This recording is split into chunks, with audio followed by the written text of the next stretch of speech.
Pookode veterinary college വിദ്യാർത്ഥിയായിരുന്ന സിദ്ധാർത്ഥിന്റെ മരണത്തിൽ മുൻ vice ചാൻസലർക്ക് notice. Vice ചാൻസലറുടെ വീഴ്ച ചൂണ്ടിക്കാട്ടുന്ന ജുഡീഷ്യൽ കമ്മീഷൻ റിപ്പോർട്ടിൽ വിശദീകരണം നൽകണം എന്നാവശ്യപ്പെട്ടാണ് നോട്ടീസ്. അതേസമയം ഡീനായിരുന്ന MK Narayanan, assistant warden R Kanthanathan എന്നിവർക്കെതിരെ കൂടുതൽ നടപടിക്കും നീക്കമുണ്ട്.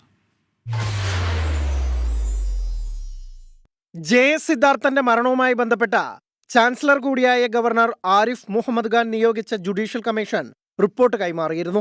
600 പേജിലധികം വരുന്ന റിപ്പോർട്ടിൽ മുൻ വൈസ് ചാൻസലർ MR ശശീന്ദ്രനാഥിന് സംഭവത്തിൽ വീഴ്ചയുണ്ടായതായാണ് വിലയിരുത്തൽ. ഇതിന്റെ അടിസ്ഥാനത്തിലാണ് 30 ദിവസത്തിനകം മറുപടി നൽകാൻ നോട്ടീസ് അയച്ചത്. ശശീന്ദ്രനാഥിന്റെ സർവീസ് കാലാവധി ഇതിനോടകം പൂർത്തിയായ സാഹചര്യത്തിൽ തുടർ നടപടി എന്താകുമെന്ന കാര്യത്തിൽ വ്യക്തതയില്ല.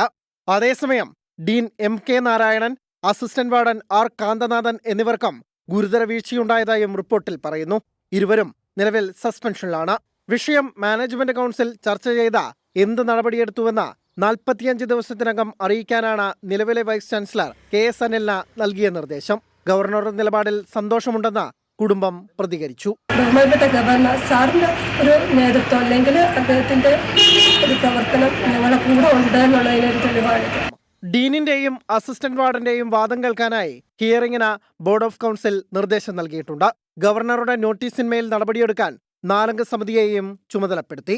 24 വയനാട്.